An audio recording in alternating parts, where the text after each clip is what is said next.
Assalomu alaykum haydovchilar va bo'lajak haydovchilar. Yaxshimisizlar, charchaymizlarmi? Bugun sizlar bilan zo'r mavzuni o'tamiz. O'tgan safargi to'xtash va to'xtab turish mavzumiz zo'r bo'ldi. Hamma o'sha kommentlarni yig'ib, o'sha video qilgandim. Ko'rilishlar soni zo'r bo'ldi. 2 yil oldingi qo'yilgan darslardan ham ancha ko'p ko'rildi. Bu uchun sizlarga rahmat. Endi hozir bugun biza bu kommentlarga nima qilamiz? Javob beramiz. Mana bu yerda kommentlar chiqmaydi. Nimaga? Chunki montaj qilmaymiz, bilasizlar-ku. Mana bundoq qilganimda chiqadi deb o'yladinglar. Xo'p, bo'lmasa, bugungi mavzuyimiz harakatlanish tezligi. Ya'ni harakatlanish tezligida, misol uchun, o'zini alohida mavzusi bor, unga tegishli bo'lgan detallar boshqa mavzularda. Bugun hamma narsani yig'ib bittada tushuntiramiz. Tushunarli? Harakatlanish tezligi, ya'ni siz qaysi yo'lda qanaqa yurganingizda, qanaqa tezlikda yurishingiz kerak, o'sha hamma kommentlarni o'qib chiqib, o'shanga moslab bitta dars qildim. Sizlardan faqatgina qo'llab-quvvatlash so'raladi, xolos. Xo'p, buni oxirigacha ko'rsangiz yaxshi bo'ladi. Qiyshiq bo'lib qolibdi. Oxirigacha ko'rsangiz yaxshi bo'ladi. Yarimigacha ko'rsangiz ham bo'ladi. Ertaga vaqtingiz bo'lganda yana yarimini ko'rasiz, keyin yana yarimini ko'rasiz. Oxirigacha zo'r ma'lumotlar beriladi, xudo xolasa. Keyingi masala qo'llab-quvvatlash. Albatta, o'tgan safar operator bo'yicha ozgina shikoyatlar tushdi. Ya'ni o'sha operator qolib ketyapti orqada, udum bo'ldi. Operator chunki tekinga ishlaydi-da, o'shaning uchun ozgina qo'llab-quvvatlasanglar, istalgan summa, bu farqi yo'q. 1000 so'm, 5000, 10000, ko'p pul tashlamanglar, chunki yomon yo'lga kirib ketib qolish mumkin. Xo'p, keyingisi, bo'lmasa, bu mayli. Xo'p, birinchi o'rinda biz o'sha tezliklarga daxldor bo'lgan belgilarni o'rganib olamiz. Ya'ni o'sha tezlikka aloqasi bor belgilarni hammasini eslab olamiz. Bu yerdagi belgilar hammasi 3 ta 4 ta mavzuda edi, uni bitta qilib o'tamizda, keyin tezliklarni ko'rib chiqamiz. Birinchi belgi, hammaga mashhur belgi, cheklovchi belgi, taqiqlovchi belgi. 3:24 yuqori tezlik cheklangan. Ya'ni bu belgi yuqori tezlik cheklangan belgisi. Ya'ni eng maksimal tezlik, tushunyapsizlarmi? Taqiqlayapti. Ya'ni 50 dan tez yurishni taqiqlayapti. Yo 50 da yur yoki undan pastda yur. Eng maksimal tezlik bu. Tushunarli? Yuqori tezlik cheklangan. Hammaga bu qoida amal qiladi. Ana endi keyingisi shu belgini bekor qiluvchi belgi. Ya'ni shu belgidan keyin 50 taqiqlovchi belgini ko'rganimizdan keyin u chorrahagacha ta'sir qiladi yoki aholi punktining oxirigacha degan qoidalari bordi, yoki o'shandan oldin mana belgini ko'rsak, shu belgini bekor qiladi. Ko'pchilik aytadi, belgi keyingi belgigacha ta'sir qiladi deydi. Yo'q, unaqa gap yo'q. Belgi qachon ta'sir kuchini yo'qotadi? O'ziga tegishli bekor qiluvchi belgini ko'rgandan keyin. Tushunarli? Bu belgidan keyin misol uchun qanaqa belgi bo'lishi mumkin? Boshqa, misol uchun ogohlantiruvchi, boshqa qanaqadir belgilar chiqadigan bo'lsa, bu belgi kuchini yo'qotmaydi. Bu belgi qachon kuchini yo'qotadi? Mana shu belgi bo'lsa yoki ani 331 belgisi bo'lsa. Undan keyingisi yuqori tezlik cheklangan hududning oxiri. Bu belgini bekor qiladi va buni o'rtada anonsi bor. Bu nima edi? Vaqtinchalik belgi, uzr, adashdim. Vaqtinchalik belgi. Bu shuni ma'nosi, faqat bu vaqtinchalik, bu doimiy orqa foni sariq. Bu belgi doimiy to'singa qotirilgan bo'lishi mumkin, lekin mana vaqtinchalik yerga qo'yilgan bo'lishi mumkin. To'singa qotirilsa ham baribir orqa foni sariqligidan bilib olamiz. Bu belgini ham vaqtinchalik qilsa bo'ladi. Ko'chma tirgakka o'rnatilsa, ya'ni bilasizlar, turg'noshkaga o'rnatib qo'yadi-ku. Xuddi shunaqa qilib buni o'rnatsa, bu ham vaqtinchalik bo'ladi. Tushunarli? O'zi vaqtinchalik bilan doimiy belgilarning asosiy farqi, doimiy belgilar oq rangda bo'ladi, vaqtinchalik orqa foni sariqda bo'ladi. Bu birinchi farqi. Ikkinchi farqi, u to'singa qotirilmaganligiga qarab bo'ladi. Ana endi ko'pchilik mana shu joyda adashadi. Hurmatli haydovchilar, mana bu taqiqlovchini belgining ichida, kitoblarda, internetda ko'p joyda faqat 50 ni ko'rib 50 ni o'rganib qolishgan. Yo'q. Baraka topkurlar, bu belgi 50 ni ichiga xohlagan raqamini qo'ysa bo'ladi. 60, 80, 75 qo'ygan joylari bor, tushunasizlarmi? 3 qo'ygan joylari bor. Mana shu tezlikdan xohlaganini qo'ysa bo'ladi. 100, 110, 120, 150 misol uchun. Bor shunaqalari. Faqat 50 ni o'rganib olmanglar. Faqat 50 emas, buni ichidagi raqam qiyosiy. Ya'ni bu raqam o'zgaruvchan bo'ladi, tushunarli? O'sha vaziyatga, o'sha yo'lning holatiga, aholi punktining tashqarisini o'shanga qarab bu nima qiladi? O'zgaradigan bo'ladi. Faqat 50 ni bilmanglar. Buni xillari ko'p. Ana endi keyingi belgimiz ko'k dumaloq, boyagisi qizil dumaloq edi.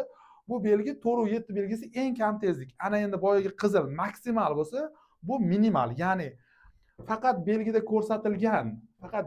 ko'rsatilgan yoki undan yuqori tezlikda km/soatda harakatlanishga ruxsat etilishini bildiradi. Yoki 50 da yurgin deyapti, yoki undan tez yur deyapti.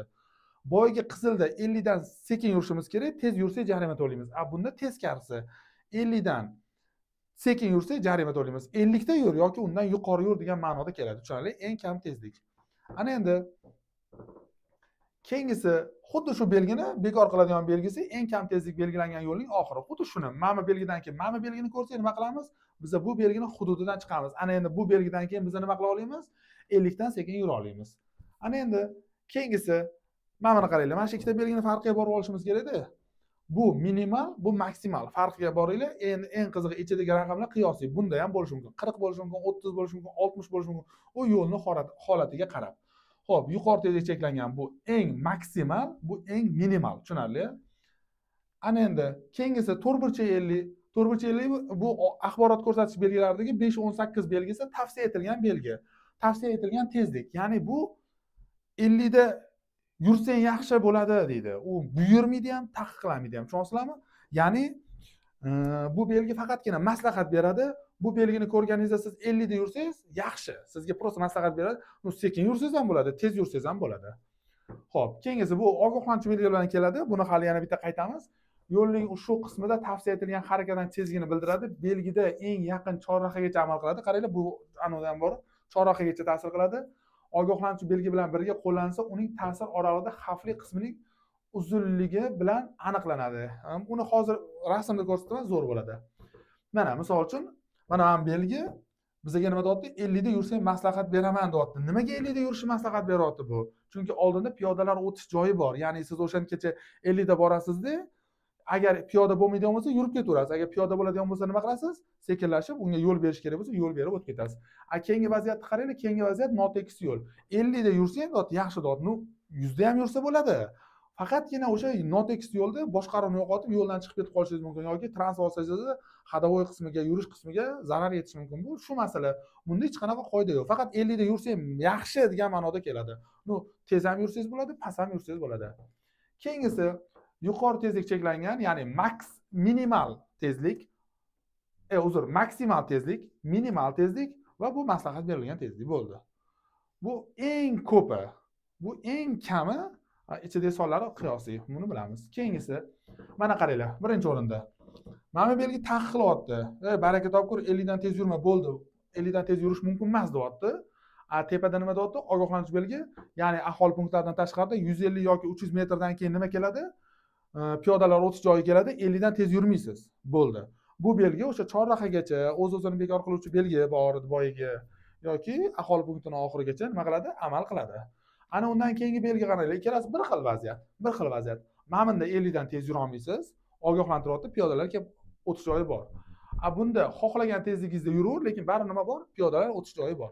Ana endi mana tepasidagi 50. Ana endi mana yo'l, bu yo'l, ya'ni eng kam tezligi 50. 50 dan kam yursangiz, bu yerda yurishingiz mumkin emas sizda. 50 dan tez yurishingiz kerak. Bu xavfsizlik nuqtai nazaridan qo'yiladi. Ya'ni bo'ldi, mashinalar mana shu 50 dan sekin yursin, bu joyda shunaqa yurish kerak. Bu xavfsizlik nuqtai nazaridan. Bu shunchaki maslahat beradi, bu ham o'sha xavfsizlik nuqtai nazaridan. Bu lekin cheklov. Bu maslahat beradi. Lekin mana belgini qo'yilishdan maqsad bu yo'lning o'tkazuvchanligini oshirish. Ya'ni bu yo'ldan misol uchun 40 ta mashina soatiga 40 km tezlikda harakatlansa, u sekin o'tib ketadi. Misol uchun 10 km da. Bunaqa qilib qo'ysa, shu yo'lni o'tkazuvchanligi, misol uchun 1 soatda falon mashina yoki shuncha mashina o'tib ketadi degan ma'noda, ya'ni o'sha ko'proq mashina o'tkazish uchun qilingan bu yo'lni. Endi keyingisi yana belgilarga taalluqli qoidalar bor. Tezlikka aloqador belgilar bor. Ana o'sha belgilarni o'rganamiz. Keyingi belgimiz 5.1 belgisi, ya'ni avtomagistral. Yo'l harakat qoidalarida o'sha avtomagistral bo'yicha alohida bob bor. O'sha avtomagistralda harakatlanish tartibi. Bu belgidan keyin biz o'sha avtomagistralda harakatlanish tartibiga bo'ysunamiz va bu belgi avtomagistral oxiri. Mana shu ikkita belgining orasida qandaydir masofada yo'l bo'ladi. Ana o'sha yo'lni biz nima deymiz? Avtomagistral deymiz va uning ichida 121-band bor. Avtomagistralda quyidagilar taqiqlanadi deganda o'qinglar. Texnik tavsiynomasiga yoki holatiga ko'ra tezligi soatiga 40 km dan kam bo'lgan transport vositasidan harakatlanishi. Ya'ni sizni mashinangiz misol uchun tasavvur qiling, 40 dan tez yura olmaydi. Bo'ldi, siz mana avtomagistral hududida harakatlanishingiz mumkin emas. Agar sizni mashinangiz 100 da yura oladigan, lekin baribir 40 dan sekin, misol uchun 100 gacha yuradigan mashina 40 dan sekin yurishi ham mumkin. Bo'ldi, sizga qarovchi avtomagistralda 40 dan sekin yurish mumkin emas. Agar sizni mashinangiz 40 dan tez yura olmasa, o'sha avtomagistralga kira olmaysiz ham. Tushunarli? Endi bu yerda bitta narsani bilib olaylik. Bu Teslada men o'zim testlarimni berganman. Qaranglar. Piyodalar, uy hayvonlari, ot aravalari, velosipedlar, individual harakatlanish vositalari, skuter, mopedlar, traktorlar va 40 dan sekin yuradiganlar yurishi mumkin emas zotda. Traktorlar yurishi mumkin emas zotda. Traktorlar shunaqa misol uchun bor, 50-60 ta yuradigan traktor ham bor. Avtomagistralda shunaqa savol berdim Telegram kanalda. Telegram kanaliga a'zo bo'lishni unutmanglar aytgancha. Traktorlar agar soatga 60 km tezlikda yursa, avtomagistralda yurishi mumkin bo'lsa, ko'pchilik ha deganda. Chunki biz ham 40 ga o'rganganmiz-da. Lekin traktorga yurishi mumkin emas. Traktor agar 100 da yursa ham avtomagistralda yura olmaydi. Chunki u traktor, tushunarli? Traktorga alohida cheklov bor, tezlikka alohida cheklov bor. Xo'p, bu yerda tushunadigan narsamiz yo'q, kerak emas bularga. Keyingi belgilar turar joy dahalari. Mana bu turar joy dahasi, ya'ni ko'pchilik uni aholi punkti deb o'ylaydi. Yo'q, bu aholi punkti emas, bu turar joy dahasi, tushunarli?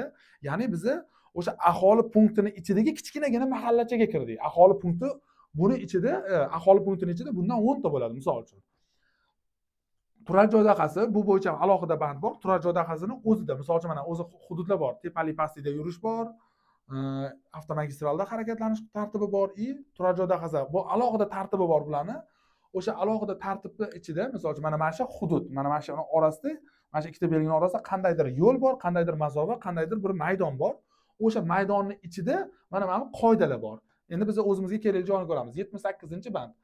Aholi punktlaridan transport vositalariga tezligining soatiga 70 kilometrdan tegishli yo'l belgilari bilan o'rnatilgan maktabda, yo bu tezligiga taalluqli band ekan, tezligiga taalluqli mana joyini o'qiymiz.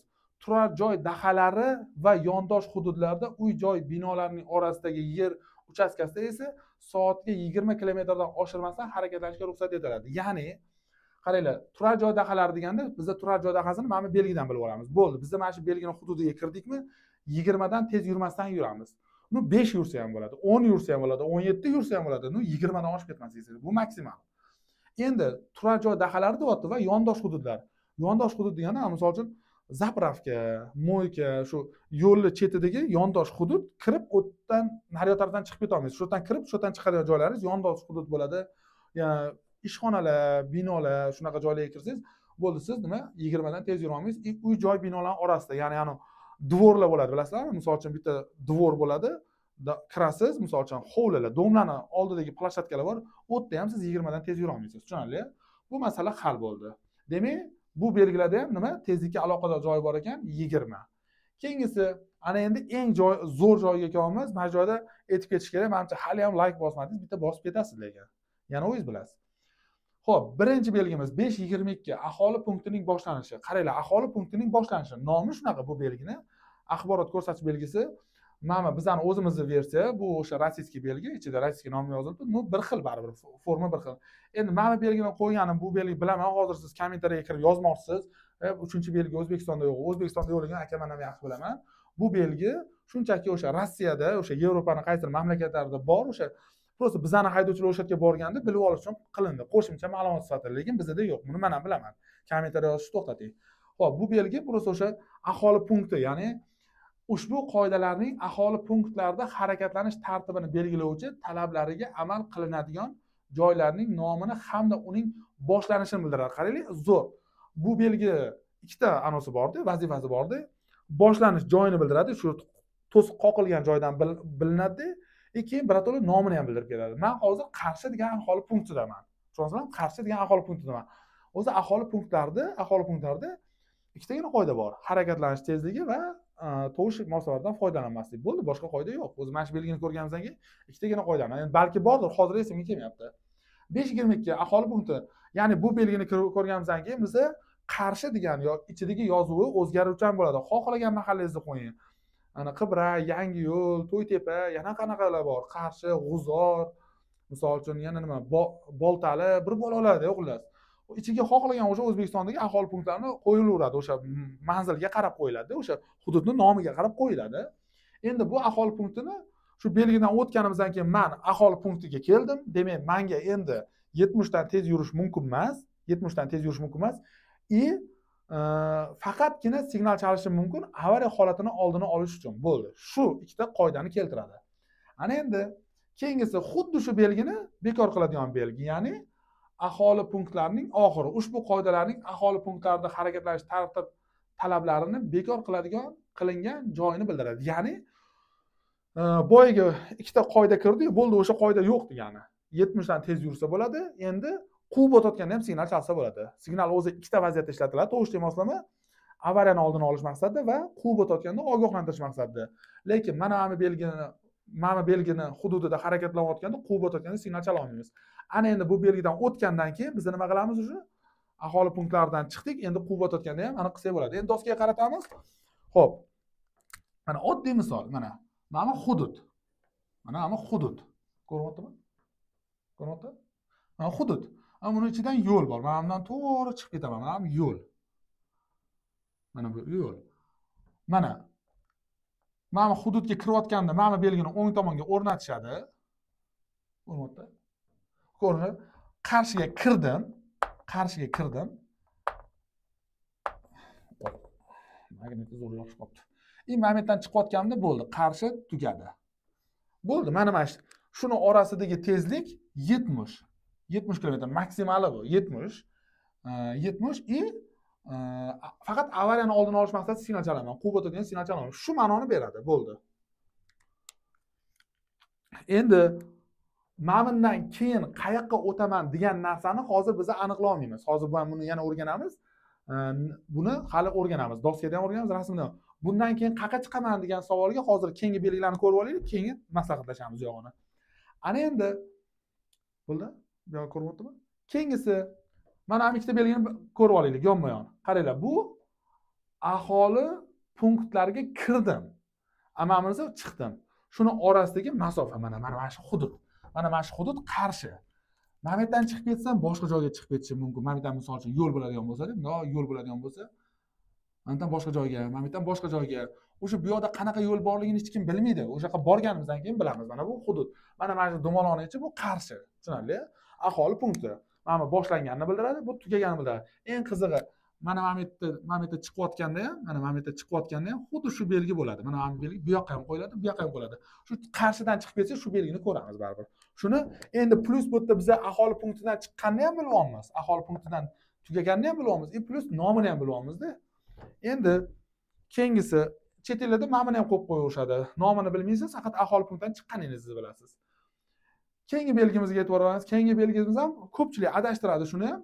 524 aholi punktining boshlanishi. Qaranglar, buni ham nomi aholi punktining boshlanishi. Ushbu qoidalarning aholi punktlarida harakatlanish tartibini belgilovchi. Mana shuni ekran ko'ryaptimi yaxshilab? Mana shu buraylikda mana shunaqa. Obunachilar yaxshilab ko'rib olsin. Boshqadan o'qiymiz. Anami tiniq ko'ryaptimi? O'qisa bo'ladi. 524 aholi punktining boshlanishi ushbu qoidalarning aholi punktlarida harakatlanish tartibini belgilovchi talablariga amal qilinmaydigan joylarning nomini hamda uning boshlanishini bildiradi. Tushunsa, ushbu qoidalarni deyapti, aholi punktlarini belgilovchi talablariga amal qilinmaydigan deyapti. Belgini nomi aholi punktining boshlanishi, lekin bu aholi punktining ichidagi talablar ishlamaydi bu yerda. Bu belgi shunchaki siz Qamashi degan aholi punktidasiz, lekin aholi punktini qoidalari ishlamaydi u yerda. Aholi punktining qoidalari nima edi? Maksimal tezlik 70, signal chalish mumkin emas, tushunarli? Quvib o'tayotganda faqat. Ana o'sha talablar yo'q. Prosta siz mana endi Qamashi degan narsa turibdi, Qamashi degan belgi turibdi. Qamashi degan aholi punktiga kirdingiz, lekin cheklangan tezlik 70 emas, tushunarli? Bu tezlikni hozir boshqadan gaplashamiz. Shunchaki bu belgini o'zini bilib olamiz hozir. Belgini o'zi bilan tanishyapmiz. Undan keyingi belgi aholi punktining oxiri 524. Mana qaranglar, bundan oldingi belgining nomerida 524 yo'l belgisi bilan ko'rsatilgan aholi punktining oxirini bildiradi. Ya'ni Qamashiga kirgandik, Qamashi bo'ldi, tugadi. Bizda bo'ldi. Bu Qamashi degan maskanni geografik o'rin nom joyi edi. Bu o'sha narsani kesib o'tdik. O'sha joydan chiqdik, hududdan chiqdik. Hudud deylik, chiroyli chiqadi. Hudud, zona bitta narsa. Keyingisi 524. Mana belgi. Men aholi punkti Qamashi degan aholi punktiga kirdim, lekin aholi punkti talablari o'ynamaydi o'tdi. Mashq qoidaning aholi punktlari o'ynamaydi. Kirdim, o'shadan chiqib ketdim. Endi ko'pchilik mana bunaqa o'rgatadi. Mana bunaqa doskaga qarataylik. Mana bunaqa o'rgatadi. Videolarda ham ko'rdim men, lekin bu narsa har doim ishlavermaydi. Chunki men o'zim ko'chada ham ko'rdim. Mana qarshiga kirsa endi Doska qanday o'chiradi? Mana buni o'chirib turamiz. Mana oddiy yo'l. Mana buni nima qildi? Uzilibdimi deyman. Boshqa bormidi? Voy, shu olib tashadi. Doskani almashtirish kerak ekan. Xo'p, ketdik, mayli. Xo'p, qaranglar, ko'pchilik aytadi, sen agar mana oq ko'rsang deydi, mana yo'lga deydi, uylar yaqin bo'ladi deydi. Mana bunaqa yaqin bo'ladi deydi. Ha, to'g'ri, o'zi asosan shunaqa joylar qo'yib, mana bu uylar yaqin bo'ladi yo'lga deydi. Agar oq belgiga kirsang. Yo'q deydi, agar sen mana shu oq o'rniga ko'k ko'rsang deydi, uylar deydi, sal uzoqroqda bo'ladi. Endi bu yerda bo'lmaydi. Bittani olib chiqaylik. Bormi iloji? Atada. Shu yerda, agar iloji bo'lsa. Mana buni ko'rsang deydi, to'rtburchak ko'kni ko'rsang deydi, uylar sal yo'ldan uzoqroqda bo'ladi deydi. Yo'q, unaqa qoida yo'q. Men ko'rdim, mana shu ko'k belgini ko'rgandim, uy mana shu yo'lni cheti deydi. U uyga qaralmaydi bu. Ko'pchilik o'ylaydi, yo'lni chetida uy bo'lsa, men aholi punktida ekanman. To'g'ri, katta anonda to'g'ri bo'ladi, katta ehtimolda to'g'ri bo'ladi, lekin har doim emasda. Uylarni ko'rsa, demak men 70 da yurishim kerak. Men 60 da uyga qarab qilinmaydi, tezlik tanlanmaydi, uyga qaralmaydi. Anunga qaraladi bu. Belgiga qaraladi, uyga qaralmaydi. Uyga, daraxtlarga qaralmaydi tezlik tanlanganda. Xo'p, demak, u bilan aniqsa shu olib ketadi. Mana tursin. Variant bu. Xo'p, keyingisi. Demak, bu belgini tushundik. Ana endi ikkalasining farqini qaraymiz. Qaranglar. Mana ikkala belgi ham aholi punktining boshlanishi deb nomlangan. Ikkalasi ham aholi punkti, nomi bir xil, lekin ichidagi talabi boshqacha-da buni. Ana endi men shunaqa deb o'rganishlarni xohlardim. Aholi punktlardan tashqarida. Aholi punkti deyilgan, bilyapman. Lekin mana ko'kni aholi punktlardan tashqarida deb o'rgansangiz ham bo'ladi. Aholi punktlardan tashqarida. Chunki tezliklarni mavzusida hozir ko'ramiz. Aholi punktlardan tashqarida degani ma'minda emasda, qolganida degani. Aholi punktdan tashqarida. Tushunarli? Demak, bu hozir tezliklarni aytilmadi hali. Shunchaki bu belgi bilan tanishyapmiz. Hozir belgi bu tezlikni ham ko'rib chiqamiz. Ana endi aholi punktining boshlanishi, aholi punktining oxiri, aholi punktlardan tashqari va o'sha hudud tugadi. Tushunarli? Keyingisi taqiqlovchi belgilar, ya'ni общий o'sha nimani ko'ryapmiz? Yo'l harakati qoidalarida tezlikka daxldor belgilarni bitta rasmga yiqqanmiz. Keyingisi taqiqlovchi belgilar, taqiqlovchining oxiri, buyuruvchining oxiri, maslahat, tavsiya beruvchi belgi, avtomagistralning oxiri, turar joy dahasi va turar joy dahasining oxiri. Bo'ldi. Tezlikka mana shu belgilar ta'sir qiladi. Mana bularni hamma biladi. Bular oson. Asosiy masala mana shu ikkita deydi o'zi. Mana shu ikkitada qiynaladi ko'pchilik. Mana bunda oson, 50 dan tez yurmasligim kerak. Men belgini mana shu O'zbekiston hududida ko'rmagan bo'lsanglar kerak. Agar nobodo qayerdadir bor desanglar, yozib borasizlar, biz o'shani tekshirib ko'ramiz. Bu kamdan kam ishlatiladi bizda, pashta ishlatilmaydi. Men buni ham ko'rmaganman men o'zim. Endi balki sizlar ko'rgandirsizlar. Endi mana yo'q, mana bor. Xo'p, asosiy masala mana shu narsani bilib olishimiz kerak. Bular hammasi tezlikka daxldor bo'lgan belgilar. Tezlik bor bu yerda, tezlik qoidasi bor. Ana endi o'sha tezliklarni buzadigan bo'lsak, mana ikkita belgida o'rnatilgan radarlar yoki o'sha statsionar qurilmalar bizlarni nima qiladi? Jarimaga tortadi. Bu ham tezlikka daxldor deb o'ylab qarasa. Ko'p mana belgini mendan yaxshi bilasizlar. 5 qiruvchi radar belgisi yo'llarda avtomobil haydovchilari belgilangan tezlikka rioya etishi radarlar yordamida nazorat qilinayotganligini bildiruvchi yo'l belgisi. Ya'ni radar bor degan ma'noda keladi. O'sha qoidaga amal qilyaptimi yo'qmi haydovchilar shuni. Ushbu yo'l belgisi belgilangan harakatlanish tezligini statsionar maxsus texnika vositalari yordamida nazoratga olingan joylarga o'rnatiladi. Ya'ni joylarda o'sha radar o'rnatilgan joylarda bo'ladi. Statsionar degani o'sha bitta joyda turadi, keyin mobilniy komplekslar bor, shunaqa joylar bor o'zi. U endi yana chuqurroq mavzu. Shuningdek, viloyat, tuman, shaharlar boshlanadigan joylardagi ko'cha va yo'llarda harakatlanish tezligini mobil radarlar yordamida nazorat qilinayotganligini to'g'risida haydovchilarni ogohlantirish maqsadida o'rnatilishi mumkin. Ya'ni o'sha mobilga ham qo'yilaveradi. Nexus Cobalt bor hozir. Ayniqsa Sirdaryo, Jizzaxda ko'p. Keyingisi 541 foto va video qayd etish. Ko'pchilik mana buni ko'rsam bo'ldi, tezlikka amal qilishim kerak, lekin mana bunda amal qilmasligim kerak deydi, lekin bu belgida ham misol uchun o'sha moslama turadi, u tezlikni ham olishi mumkin bunda ham. O'shani ham bilib olinglar. Endi o'qiymiz. Yo'llarda avtomobil haydovchilari qoidalar talabiga rioya etishini elektron qurilmalar yordamida nazorat qilinayotganligini bildiruvchi yo'l belgisi. Ushbu yo'l belgisi qoida talablariga rioya etilishini statsionar elektron qurilmalar orqali nazoratga olingan joylarda o'rnatiladi. Qaranglar, mana shu zo'r narsa, ushbu yo'l qoidalar talablariga rioya etilishi deyapti. Qoida talabiga rioya etilishi deyapti. Tezlik qoidani talabimi? Demak, bunda ham sizni tezligingizni o'lchaydigan apparat bo'lishi mumkin. Misol uchun, fotokamera yoki radar bo'lishi mumkin. Bu belgida ham sizni nima qilish mumkin? Jarimaga tortishi mumkin. Siz belgilangan tezlikni buzsangiz.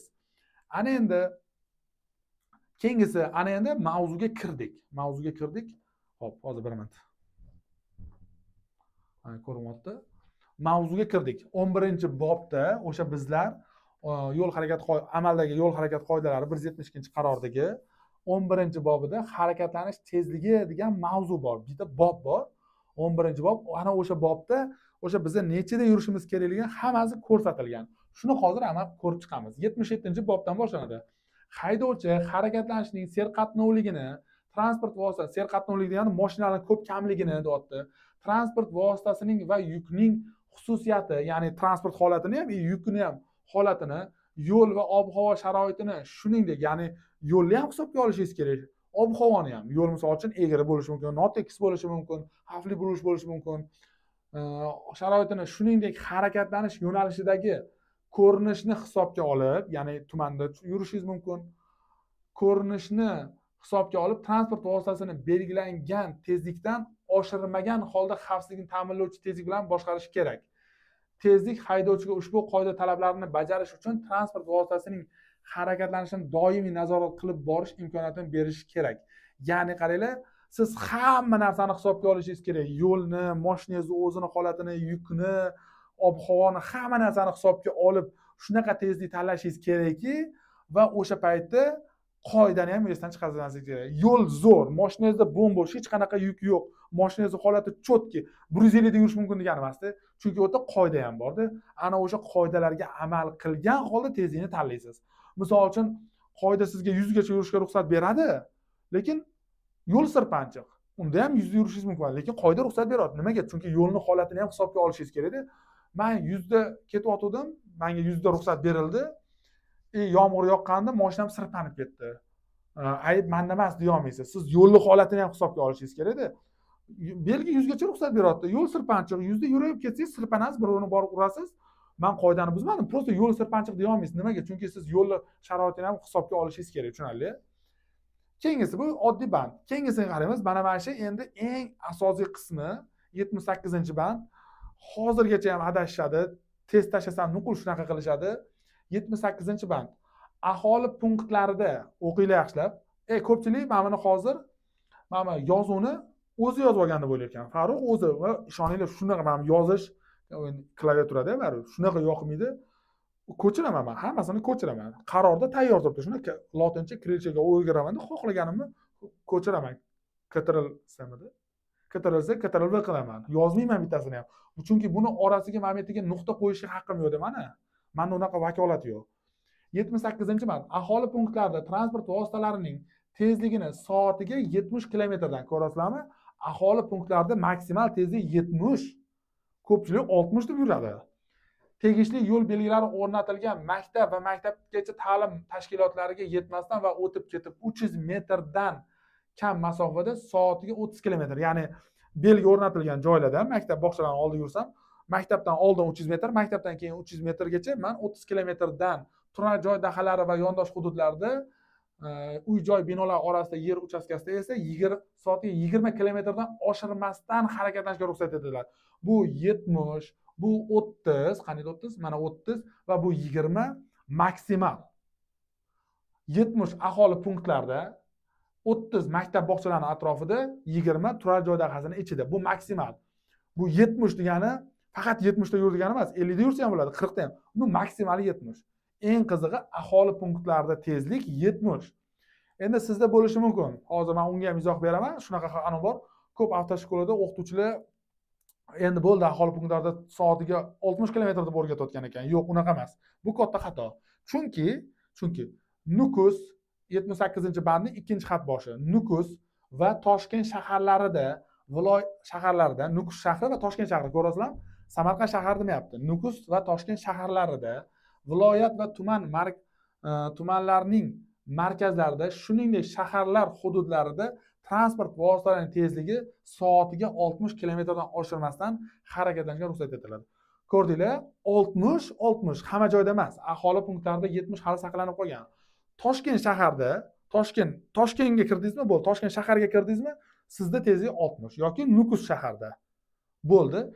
Viloyat tuman markazlarida. Viloyat tuman markazida. Mana misol uchun artilda bu. Quridimi? Quribdi.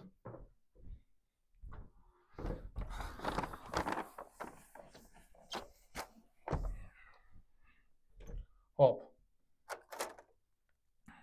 Qizilni yaxshi ko'raman. Mana shu ko'kda qilib. Mana Toshkentning hududi, bu общий Toshkent. Toshkentga kirdingizmi? Bo'ldi, sizning tezligingiz 60, maksimali. Hech qanaqa yo'q, istisno, mustasno yo'q, 60.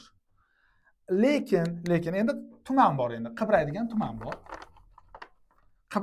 bor. Bu Qibray, tasavvur qilinglar, Toshkent emas, Qibray. Ana endi tezlik 70.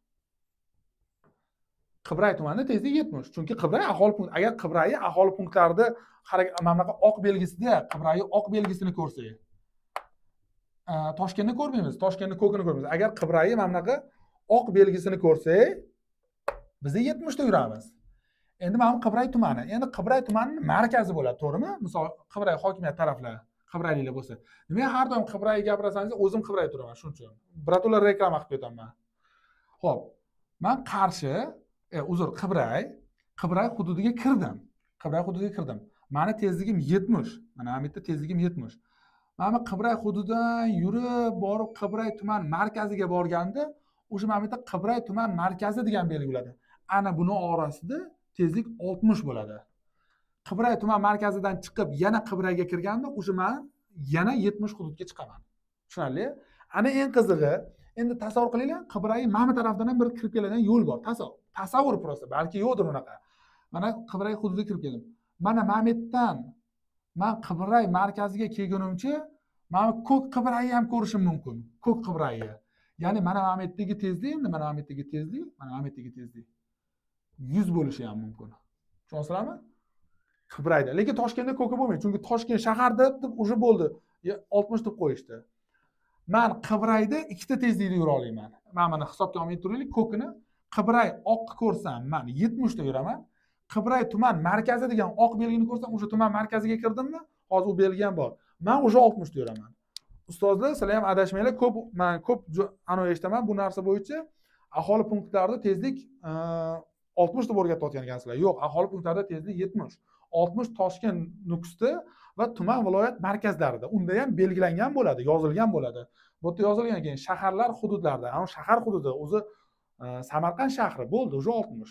Shahar hududlarida deyilgan. Samarqand shahri, Jizzax shahri, Termiz shahri, Nukus shahri, Nukus emas, Nukus alohida, Termiz yana nima edi? Xullas shahar hududlarida. Tushundingizmi? Demak, aholi punktlarida tezlik 70, shaharlarda, tuman markazlarida o'sha soatiga 60. Ana endi xuddi shu gapimga 172-qaror Vazirlar Mahkamasi tomonidan belgilangan amaldagi yo'l harakati qoidalari, mana 11-bob, mana 78. Ko'ryaptimi? Bitta yaqinlashtirib oling-da. Mana ko'pchilik ishonmaydi-da. Mana masjidga yaqinlashtiraylik 78 ga. Mana o'sha 78-band, ana 2 ni bosamiz. 78-band mana aholi punktlari. Bu o'sha qarordan ko'chirilgan. Men yozmaganman. Aholi punktlarida transport vositalari 11-bob. O'qib olaylik o'zingiz uchun. 78-band. Mana 70 kilometrdan mana Nukus va Toshkentda 60. Mana o'shani mana masjiddan masjidgacha men kopiyat qilib slaydga olganman. Bo'ldi. Bu isbot. Bunga hech kim raddiya bildira olmaydi. Ana endi qaranglar. Aholi punktlarida 78-band faqat mana belgi uchun qilingan. Bo'ldi, endi orqaga o'tamiz. Oddiy mana общийga. 78-band faqat mana shu belgi uchun qilingan. Mahmud cho'lasi uchun emas. 78-band biz aholi punktlariga kirganimizni qayerdan bilamiz? Ma'mindan bilamiz. 78-bandda ikkinchi xat boshi, Toshkent, Nukus shahar, tuman, viloyatlar mana bu yerga yozadi. Qarshi shahri deb qo'yishi mumkin, mana bu yerga sh qilib qo'yishi mumkin yoki mana bu yerga tuman markazi deb yozib qo'yishi mumkin. Qarshi tuman markazi bo'ldi. Endi Qarshi tuman mas'ul bilamiz, boshqa tuman G'uzor tuman markazi yoki Dehqonobod tuman markazi. Xo'p, tushunarli. 78-band faqat mana bu belgi. Mana shu belgidan keyin biz 78-band etayotgan joyga kiramiz. Mana shu belgi hal qiladi bizani. Xo'p, doska ham ko'ryaptimi hozir? Yo'q, mana bu yoqqa o'tiraylik, shart emas. Mana ekranga faqat. Endi endi o'sha kitoblardagi muammolar. Mana bu kitobni qarasak, mana bu Qarshi degan belgini qo'yib qo'yibdi. Mana bu oq belgi ko'ryaptimi? Mana bu oq belgi aholi punkti degan belgini bildirardi. Qaranglar, bu yerda 70 ham 60 ham qo'yib qo'ydi. Bu noto'g'ri. Faqat 70 turishi kerak. 60 shuni tagida yo shahar degan so'z bo'lishi kerak yoki nima? Shahar degan belgi bo'lishi kerak yoki sh bo'lishi kerak yoki tuman markazi degan belgi bo'lishi kerak. Eng qizig'i, men Telegramga menga tashashdi shunaqa kitobni, betini tashashdi. Men faqat o'shani topa olmadim. Meni o'zim kanalimda bor. Balki tashagan odam o'zi ko'rayotgan bo'lsa, menda shunaqa bo'lgan deb yozib yuboringlar kommentga. Men yolg'onchi bo'lib qolmay. Qaysidir avtomaktabda mana raqamlarni hammasini o'chirtirib, mana qarshidagi 70 larni hammasini o'chirtirib, o'rniga 60 yozdirib chiqishdi. Bu xato. Mana o'sha kitob ichida ham xato bor, mana 60 qilib qo'ygan, bu xato. Buni to'g'rilaydi, kitob yozganlar ham o'zi uchun bilib olsin. Endi mana 70 ni o'chirtirib, o'qituvchilar 60 deb yozdirib chiqishdi. Bu ham xato. 70 tezlik bor hali ham. 60 qattaligini bildik. Ketdi. Keyingi masalaga o'tamiz. Xo'p, ana boshlandi. Mana Qorashoh, Jarqishloq, Buloqboshi, G'ozg'on, mana shu belgilarning hammasi o'sha 522 belgisi va bu belgilardan keyin biz aholi punktlariga kiramiz va bu aholi punktlarida harakatlanish tezligi 70. 70 gacha, 70 emas, 70 gacha. Tushunarli? 70 dan osha olmayman. Quvib o'tayotganimda signal chala olmayman, lekin avariya yuzaga keladigan bo'lsa signal chalishi mumkin. Shu ikkita qoida beradi. Mana shunaqa bo'ladi. Mana belgilarning ko'rinishi shunaqa bo'ladi. Ko'pchilik mashina ko'rgandan keyin 60 ga tushib oladi. Yo'q, bular hammasi 70 maksimal tezligi. Bu degani tez yuring degani emas, tez yurishni targ'ib qilmoqchi emasman. Prosta o'zimizni huquqlarimizni bilib olishimiz kerak. Mashinaga belgidan keyin ham 60 ga radar qo'yib qo'yayotgan holatlar bo'lgan ekan. Eshitishim bo'yicha etishyapti. Yo'q, bu 70. Keyingisi mana o'qchi, bu ham. Mana aholi punkti belgisi har xil ko'rinish mana shunaqa bo'ladi. Bu oq fonda bo'ladi. Foniga qarang. Bu yerda mana yozuvi qiziq emas bizga. Hurmatli obunachilar, bu yerda mana orqa rangi muhim, oqligi, tushunarli? Mana bular 70. Ana endi zo'riga keldik. Men o'sha mana bunaqa Toshkent degan belgini ko'rdim. Endi bu yerda ham ozgina kamchilik bor. Balki hozir to'g'rilangan, Toshkent shahri bo'lgan bo'lishi mumkin. Chunki Toshkent degan boshqa aholi punkti bo'lishi mumkin. Endi Toshkent shahar-ku. Toshkent degan belgini ko'rdimmi? O'sha qaranglar, bu ham Toshkent. O'sha 522. Mana bu ham 522, bir xil. Lekin boya bizda 78-bandda ikkinchi xat boshida yozilgandi-yu, Toshkentda 60 deyilgan. Mana belgidan keyin men 60 deyveraman. Mana chiroqchi shahar, mana bekorga qo'yilmagan. Qo'yilmasa ham mana o'sha bunga 60 berilgan. Ana mana zo'r joy. Parkent tuman markazi. Men Parkentni aholi punktidan o'tdim, 70 gacha yurib o'tdim-da, keyin mana belgidan o'tgandan keyin o'sha 10 tezlik chegirib tashaladi. Bo'ldi, o'sha bu yog'iga 60. Mana joy bo'lish kerak. Siz 60 da yurishingiz uchun. Yo mana bo'lish kerak yoki mana sh bo'lish kerak. Mana bularda hammasida 60. Mana Zomin tuman markazi. Mana shu belgigacha men 70 da yurib kelganman. Mana shu belgidan o'tgandan keyin 60 da yursam bo'ladi. 60 da yurishim kerak bo'ladi emas, 60 gacha yurishim kerak. Chunki tuman markazlarida boya ko'rdik-a, tezlik 60. Aytdim-ku, zo'r ma'lumot olasizlar-da, menimcha olasizlar. Omadinglarni bersin. Ketdik. Ana endi menga e'tibor beraylik. Anunda bir qachon taksiga bindimmi? Xullas viloyatga borayotganda taksiga binganimda zo'r bo'ldi. Aka, mana belgini ko'rgandan keyin sekin tezlikni tashladilar. Nima tezlikni tashladingiz aka? Radar bormisa, anunga kirdik-ku deydi. Mana Shofirkon shunaqa yozilgan banner, imina Shofirkon emas-da. Shunaqa yozilgan ustundan o'tgandan keyin aka tezlikni kamaytir. Nima desam, men tumaniga kirdim-ku. Bu ish narsani hal qilmaydi aka dedim. Bu prosta dedim. Hokimiyat qo'ygan o'sha tumanning chegarasi bu yog'i dedim. Bu ishlar mana hal qiladi, bu hal qilmaydi. O'shanisiga ham e'tibor ber. Mana hech narsa emas biz uchun. Bu tezlikka hech qanaqa aloqa. Prosta men Shofirkon tumaniga kirdim. Sal nariroqda mana bo'lishi mumkin. Eng qizig'i bo'lmasa ham bemalol yuraverasiz. Bu narsa yo'l harakatida hech narsani hal qilmaydi. Bu prosta nima deydi? Maket deydimi, nima deydi? Xullas-da. Keyingisi mana 78-birinchi xat boshi mana ikkita belgi uchun, mana ikkinchi xat boshi mana ikkita belgi uchun. Olasiz rasmga oling, olasiz ko'chirib oling, olasiz o'zingiz o'qib oling, farqi yo'q. Tushunarli? Keyingisi, ana endi zo'riga keldik. 79, 78 aholi punktlari uchun Toshkent shahri, Nukus shahri uchun. 79 aholi punktlaridan tashqarida. O'sha ko'rasizmi? Boya bildik-a biz 4 ta belgida. Mana belgini qaraylik. Ozgina dam oldik, bo'lmasa boshladik. Kelgan joydan boshlaymiz. 79-band. Qaranglar. 78-band aholi punktlari uchun. 78-band. 79-band aholi punktlaridan tashqarida. Ya'ni, qaranglar. 79-band mana 3 ta belgi uchun. Mana shu 3 ta belgi uchun ishlab chiqilgan. Mana 78-band. Mana belgidan keyin barcha transportlarni 70 tezlikdan oshirmasdan harakat qiladi. 70, maksimal tezligi 70. Ana endi 79-bandni endi aholi punktlaridan tashqarida qanday tezlikda yurish kerak?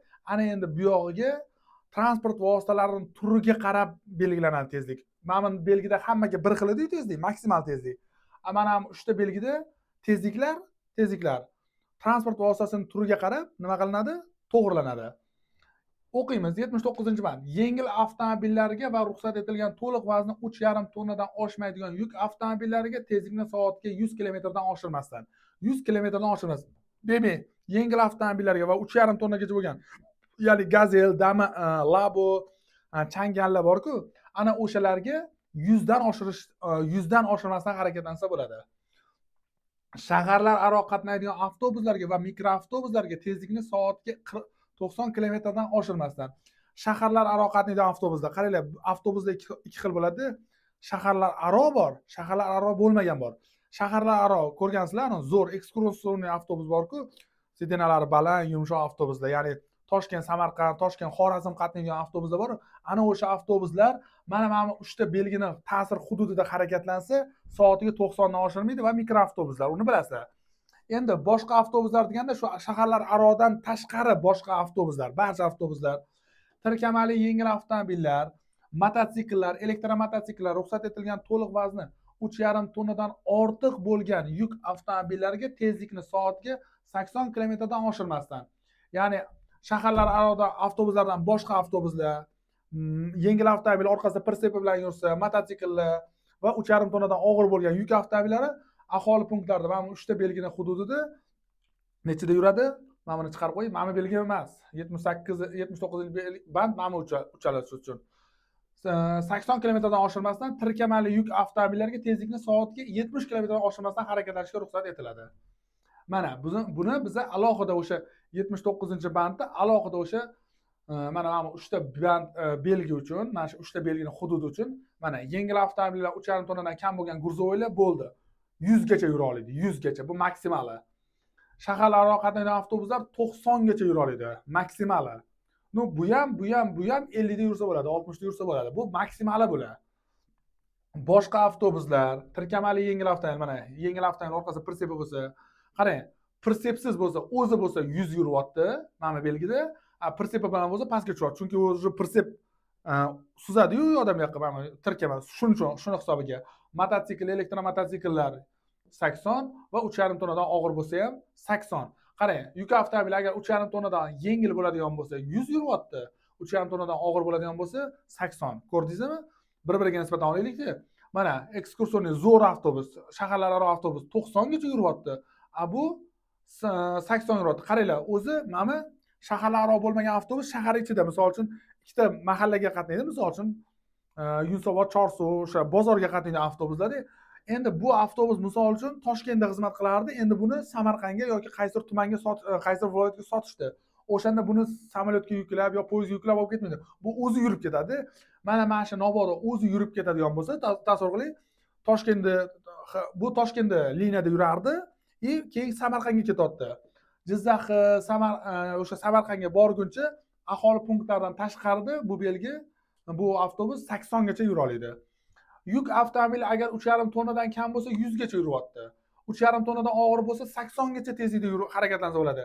Lekin mana shu ikkita yuk avtomobilidan xohlagani agar orqasiga pritsep o'rnatsa, o'sha uni tezligi 70 bo'ladi. Ko'rasizlarmi? Yuk avtomobillarni istalgan yuk avtomobil, bu yerda yozilmagan 3,5 tonnadan og'ir yengil. Yuk avtomobiliga orqasiga pritsep ortdingizmi, bo'ldi, sizning tezligingiz maksimal tezligingiz 70. Shahardan tashqarida. agar prinsipiz bo'lmasa tonnangizga qarab tezligingizni tanlab olaverasiz. Endi men bu tonnani qayerdan olaman, qayerdan bilaman deydiganlarga, hurmatli haydovchilar, texpasport bo'ladi. O'sha texpasportda to'la vazni degan joy bor. O'shani qaraysiz. 3,5 tonnadan kam raqam bo'ladigan bo'lsa, mana tezligiga bo'ysunasiz, 3,5 tonnadan og'ir bo'lsa, bu tezligiga bo'ysunasiz. Bo'ldi. Shu narsa. Oq belgida mana buni oqi bor edi 522. U belgida hammaga maksimal tezlik 70. O'sha mana 3 ta belgini hududiga kirdingizmi, o'sha sizga tezliklar transport vositangiz turiga qarab nima qilinadi? Chamalanadi. Keyingisi har qanday yo'llarda, mana 80-bandni ham bilib olishimiz kerak. Har qanday yo'llarda, aholi punktlarining ichidami, aholi punktlaridan tashqaridami, avtomagistraldami, mana bu joyda qolib ketibdi. Hurmatli haydovchilar, qaranglar. Aholi punktlarida biz tezlikni ko'rdik 70 gacha. Aholi punktlarida deydi. Mana aholi punktlaridan tashqarida degani, o'sha avtomagistral aholi punktlardan tashqarida. Именно avtomagistralda 100 yursin degan qoida yo'q, yengil avtomobil yoki mototsikl 80 yursin degan. Aholi punktlardan tashqarida-yu ham aholi punktlarida 70 gacha yuramiz. Mana shu xuddi shu qoida avtomagistralga ham o'tadi. Chunki avtomagistral aholi punktlardan tashqarida bo'ladi. Shaharlarni bog'lovchi katta yo'l deb o'rganamiz. Mana shu qoida avtomagistralga ham o'taveradi tezlik bo'yicha. Keyingisi har qanday yo'llarda, eslab qolinglar, 80-band, har qanday yo'llarda aholi punktlarining ichimi, tashqarisimi, avtomagistralmi farqi yo'q. Mana shu yerda ko'rsatilgan transport vositalari shu tezlikda yuradi. Yukxonasida odam tashiyotgan yuk avtomobili, ya'ni yuk avtomobilni ko'rdingiz. 3,5 tonnadan kam bo'lsa 100 tezlikda yuryapti. Mana 3 ta belgilar. Mana buni o'chirib, mana har qanday yo'llar deyildi-yu, mana har qanday yo'llar deganda mana shu hammasi farqi yo'q.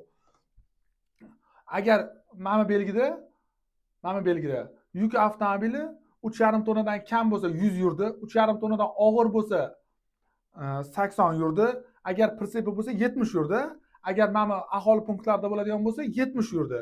Lekin o'sha xohlagan yuk avtomobilingiz yukxonasiga odam tashiysizmi, o'sha bo'ldi, maksimal tezligi 60 ga aylanadi, tushunarli? Maksimal tezligi. Bolalar guruhini tashiyotgan avtobuslar. Avtobus shaharlararo bo'lsa boya 90 yurdi aholi punktlaridan tashqarida. Shaharlararo bo'lmaydigan oddiy avtobus bo'ladigan bo'lsa 80 bo'ldi, 80 bo'ldi. Lekin o'sha ikkala avtobusda ham agar siz bolalarni tashlaysiz, o'sha 60 dan tez yura olmaydi. Har qanday yo'llarda. Bolalar uchun alohida avtobus yo'q.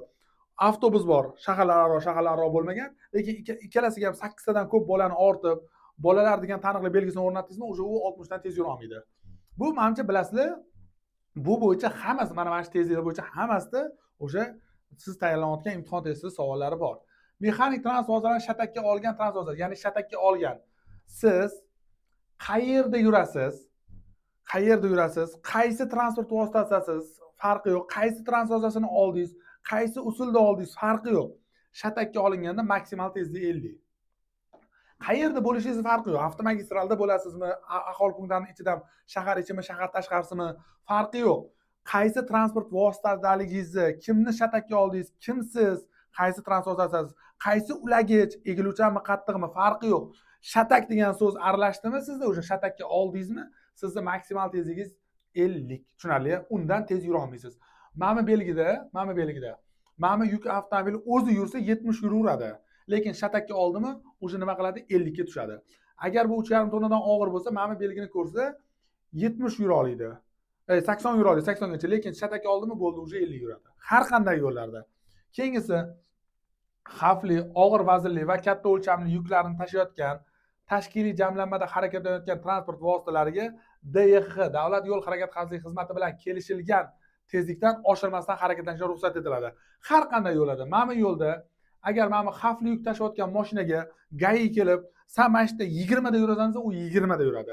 Agar 100 da yurasan desa, 100 da yuradi. Tushunarli? Mana katta yuk tashiyotgan mashinalar, xavfli yuk tashiyotgan mashinalar, kolonnalar, tashkiliy jamlanmasi, ya'ni transportlardan tashkiliy jamlanmasi bor-ku, 5 ta 6 ta mashina soprovождение bilan ketadi-yu, o'sha soprovождение ketayotganda GAI "Sen mana shu shahar ichida 80 ga yurishga ruxsat beraman" desa, 80 da yura oladi. Mana 3 ta transport vositasini tezligini GAIlar hal qiladi, tushunarli? Har qanday yo'lda mashq hal qiladi. Necha desa 5 desa 5 da yuradi, 5 desa 5 da yuradi, 100 desa 100 desa farqi yo'q, 100 da yuradi. Tushunarli? Bu har qanday yo'llarda. Xo'p, ana endi ancha oldin Telegram kanalimda aniqladim, e'lon qildim. Mana bu rasm hammaga yoqdi, hech qanaqa bir takliflar bo'lmadi, shu ko'rinishda qoldi. Mana shu jadval endi misol xudo xolasa bu dars YouTube'ga joylanadi. YouTube'ga joylangandan keyin Telegramga tashlab qo'yaman rasmini. Xohlasangiz, yaqinroq qiling, balki skrinshot qilib olishar. Ikki qilaylik. Balki yaxshi ko'rgan. Keyin shu joyda eslatib o'tay, to'xtash va to'xtab turish mavzusida ekran xiradi deylar. Hurmatli haydovchilar, shu darsimiz sifatli bo'lishi uchun o'sha telefon rusumini, telefonni modelini almashtirdik. 16 iPhone'da syomka qilyapmiz hozir. Iltimos o'sha YouTube'da video ko'rayotganingizda videosi xira bo'lsa, o'sha настройкаga kirib, качествоni bossanglar, o'sha yerda har xil kачество chiqariladi. Именно mana shunaqa doskada olayotgan videolarimizni kачествоsi juda yuqori, chunki u iPhone olyapti. Agar anaqa slaydda ekranni zapis qiladigan bo'lsa, uni sifati past. Aynan o'tgan safar to'xtash va to'xtab turishda xira deyishdi. Xira emas. Siz настройкаdan to'g'rilab qo'ying, zo'r bo'ladi. Xo'p, bo'lmasa mana shu yerda o'sha barcha yo'llar hisobga olingan, barcha transport vositalari hisobga olinganda va ko'rsatilgan maksimal tezligi yozilgan. Aholi punktlaridan tashqarida mana raqamlari, belgilangan raqamlari yozilgan. Avtomagistralda transport vositasining turiga qarab tezliklar o'zgaradi, lekin mana har qanday yo'llarda degan o'sha joyda qoladi. Aholi punktlarida tezlik barcha transport vositalariga 70, lekin mana odam tashiydigan, yuk tashiydiganlarga 60-50 bo'lib qolaveradi. Nukus va Toshkent shaharlarida 60, maktabgacha ta'lim muassasalarida 30, turar joy dahalarida 20. Mana xavfli og'ir vaznli yuklar xohlagan yo'lida mana shu DYXXni, Davlat yo'l harakati xavfsizlik xizmatining xodimlari aytgan tezlikdan nima qiladi? Oshirmasdan harakatdan. Bu jadvalni shaxsan o'zim qildim. Mana bu yerda Bobonor Farruxga yozib o'chib qolibdi. Uni qo'yamiz. Xudo xolasa bu o'sha imtihonda mana shu har bir raqamdan, ko'rsatilgan raqamdan har biridan savol bor. Endi buni yodlamang. Endi buni tushunib oling. Endi chunki tushundingiz-da siz buni. Tushunarli? Xo'p, ko'rindimi bu yaxshi? Xo'p, chotki. Xo'p, ana endi bo'ldi. Menimcha bu tugadi. Tushuntira oldimmi? Demak, yengil avtomobil va 3,5 tonnadan kam bo'lgan yuk avtomobili avtomagistralda, aholi punktlarida 100 yuradi. Aholi punktlarida tashqarida 100 gacha yura oladi. Aholi punktlarida 70 yuradi. Agar ular Toshkentga kiradigan bo'lsa, yo Nukusga kirsa 60, maktablarning oldidan o'tsa 30, yo turar joy dahalarida yursa 20. Mana mashina qilib o'rganasiz. Qaysi mashinaga qanaqaligini. Bo'ldi, menimcha zo'r chiqqan. Mana shu slayd uchun ham bitta like. Yana mana buni bosib qo'ymay, mana bunisi bosamiz. Ketdik. Ana endi 86-band. 80-bandda 6-xat boshi. Mana shuni ham ko'rib olishimiz kerak. Ko'pchilik mana shuni ham tushunmaydi. Hozir tushuntiraman. Aytdim, zo'r dars bo'ladi deb. Mahalliy ijro etuvchi hokimiyat organlari DYXX bilan kelishilgan holda yo'l sharoitlari yuqori va kichik tezlikda xavfsiz harakatlanishni ta'minlaydigan hollarda yo'llarning ayrim qismlari yoki harakatlanish tasmalarida harakatlanish tezligini oshirishga yoki kamaytirishga tegishli yo'l belgilarini o'rnatib ruxsat berish masalasini tasdiqlash uchun Qoraqalpog'iston Respublikasi Yuqori Kengesi xalq deputatlari viloyatlar va Toshkent shahar kengashlariga kiritadi. Ya'ni endi buni mana bunisini o'qiganingizda men o'zim ham adashib ketaman. Men buni qisqacha qilib gapirib beraman. Hozir yengil avtomobil misolida olaylik. Mana biz yengil avtomobilga ketyapmiz. Mana aholi punktlaridan tashqarida degan belgi. Aholi punktlaridan tashqarida. Mana shu yerdan aholi mana bitta o'tdim, men Orlova degan aholi punktiga kirdim, lekin u yerda 70 yuradigan qoida yo'q, bilasizlar. Yengil avtomobillarga ko'k belgini ko'rgandan keyin maksimal tezlik 100 gacha. Mana shu belgini o'tganimdan keyin men 100 gacha yura olaman. Ana endi mana shu Orlova degan tumanni, aholi punktini, misol uchun mahalliy hokimiyati bor, hokimlari bor, o'zini DYXX yo'l harakati xavfsizlik xizmati aniqlar organlari bor. O'sha organlar hammasi gaplashadi-da, shu yo'lni tezligini o'zgartirishi mumkin. Sizlar menimcha ko'rgansizlar, men Toshkentda yurayotganingizda 50 belgini ko'rganmisizlar? Misol uchun 50 belgini yoki Sirdaryoga ketayotganingizda 60 belgini ko'rganmisiz? Nimagaligini hozir tushuntiraman. Uni mana 80-bandda hal qilishgan. Mana men Orlova degan aholi punktlaridan tashqarida bo'lgan joyga kirib keldimda, men o'zi mana shu ko'k belgidan keyin yengil avtomobil 100 da yurishim mumkin edi. Lekin mana taqiqlovchi belgi, mana mahalliy hokimiyat kimdirlar kelishadi-da, "Yo'q, bu yo'l 100 ni ko'tarmaydi. Ke deydi, 80 qo'yamiz bunga" deydi. Borib gaplashadi, bular 80 ni ekadi. 80 ni ekdimi? Bo'ldi. Biz mana belgini talabi 100 edi. 100 gacha talab emas, o'sha qoidasi 100 edi. Bundan keyin men nima qilaman? Men bu taqiqlovchi belgiga amal qilaman-da 80 gacha yuraman. Endi bu belgi ancha chorrahadan keyin yoki qanaqadir joydan keyin kuchini yo'qotadi, lekin mana kuchini yo'qotmaydi. Bu qachon kuchini yo'qotadi? Ana ustidan yozuv chiqqandan keyin. Demak, men qaysidir chorrahagacha 80 tezlikda yuraman. Agar men yengil avtomobil bo'lsam, agar mototsikl bo'lsam, o'zi mototsikl o'zi shundoq ham 70 80 edi. Bu hech narsa o'zgarmadi. Bu 80 hozir 3 ta transport vositasiga ta'sir qiladi. 3 ta transport vositasiga ta'sir qiladi. Ya'ni yengil avtomobillar 100 edi, 80 yuradi. 3,5 tonnadan kamida 100 yurardi, endi 80 yuradi. Shaharlararo avtobus ma'munda 90 edi. Ana endi nima bo'ladi bu? U ham 80 ga tushadi. Ana endi mana belgini qaraymiz. Ana endi qaranglar. Mana Lipesk degan aholi punkti. Aholi punktlarida tezlik, maksimal tezlik necha edi? 70 edi. 70 edi. Meni yengil avtomobildaman. Mana belgidan keyin men 70 dan tez yura olmayman. Mana hududga kirgandan keyin. Lekin mana belgi turgan bo'lsa, ana endi bu belgi taqiqlovchi belgi. Mana belgidan keyin o'rnatilgan bo'lsa, qaytaga bizga 10 qo'shib berdi hozir. Mana belgining talabini bajarib, men 70 dan tez yurmasligim kerak edi, lekin mana belgidan keyin, bu belgidan o'tgandan keyin men nima qilaman? 80 gacha yurishim mumkin. Chunki mana belgi menga 80 gacha ruxsat beryapti. Nimaga? Lipesk degan tumani hokimi, DXQsi kelishadi. Qara, bu yo'l zo'r. Davay, ana chorrahagacha tezlikni sal ko'tarib beraylik, o'tkazuvchilikni oshirish uchun deb shu belgini o'rnatib, bizga nima qilyapti? 10 tezlik qo'shib beryapti. Tushunyapsizlarmi? Bu taqiqlovchi belgi faqat taqiqlash uchun emas. Taqiqlash uchun qo'yiladi, lekin mana bunaqa vaziyatda hozir taqiqlamayapti. Naborot bizga 10 qo'shib beryapti. Taqiqlash orqali, ya'ni 80 gacha yurdi-yapti. O'zi mana belgi 70 edi. Tushunarli? Keyingisi 60. Ana endi yomon bo'ldi. Mana belgidan o'tganimdan keyin menga bu hududda 70 gacha harakatlanish mumkin edi, lekin mana belgidan keyin men nima qilaman? 60 dan tez yura olmayman. Mana ikkalasi gaplashganda bu yerga 60 qo'yib qo'ygan. Yo'q, bu yo'l yaxshi emas. Davay, bu yerda sal tezlikni kamaytiramiz, 60 qo'ygan. Eng qizig'i bu belgi mana bu yerda chorraha bormi? Chorrahadan keyin kuchini yo'qotadi, keyin men yana 100 da yursam bo'ladi. Chunki mana belgining talabi bor, 324 belgisi eng yaqin chorrahagacha amal qiladi. Buni shu. Endi mana buni qarang, 50 ga tushirdi. Ko'rasizmi? Men 70 gacha mumkin edi bu hudud, menga 50 ga tushirib qo'ydi. Kim tushirib qo'ydi? Mana mahalliy ijro etuvchi bir bolalar. Ketdik. Ana endi Orlova qanaqa belgi edi bu? Aholi punktlaridan tashqari dedi. Aholi punktlaridan tashqarida mana belgi menga, mana belgi 100 gacha yurishga ruxsat beryapti. Endi men hozir faqat yengil avtomobil misolida aytaman-da, bu yerda boshqa avtomobillar ham bor. Uni siz boyagi jadvaldan bilib olasiz. Mana bu yerda vaziyatga qaraysiz. Ana jadval hamma uchun. Kim qaysi mashinani boshqarsa, o'zi uchun bilib oladi. Endi men yengil avtomobil misolida aytaman. Mana belgidan keyin men mashq hududda 100 gacha yurishim mumkin edi, lekin mana belgini o'rnatib qo'yib, meni tezligimni 50 dan oshirmasligiga nima qildi? Taqiqlab qo'ydi. Maksimal tezlik 50 bo'ldi. Birinchi chorrahadan o'tgandan keyin yana men tezligimni nima qila olaman? 100 ga chiqara olaman. Xo'p, ketdik. Keyingisi har qanday yo'llarda deyapti. Qaranglar. Har qanday boya gaplashdik-ku, любой yo'lda tezligi, men misol uchun odam tashiyotgan yuk avtomobili 60, bolalarni tashiyotgan 60 dedik, shatakka olgan 50 dedik. Ma'mullar endi gayiga bo'ysunadi. Bular kirmaydi. Mana uchalasi kerak bizga. Endi mana vaziyatni o'rganamiz. Qaranglar. Taqiqlovchi belgi 120. Ya'ni taqiqlovchi belgi 120, maksimal tezlik 120 gacha ruxsat beryapti yengil avtomobillarga. Demak, bu belgi, bu talab faqat yengil avtomobillarga. Yengil avtomobillar 120 tezlikgacha yursa bo'ladi. Faqat yengil avtomobillar. Ana endi mana 100 belgi qolganlarga. Qolganlar kimlar edi? Ya'ni shaharlararo avtobus necha edi tezligi? 90 edi, to'g'rimi? Ana belgida. Ana endi ular ham 100 gacha yura oladi.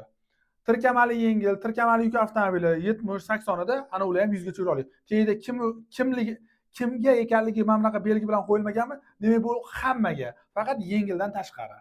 Shunaqa qilib o'qiysizlar buni. Boshqa yo'limiz yo'q hozir. Qoida shunaqa beryapti.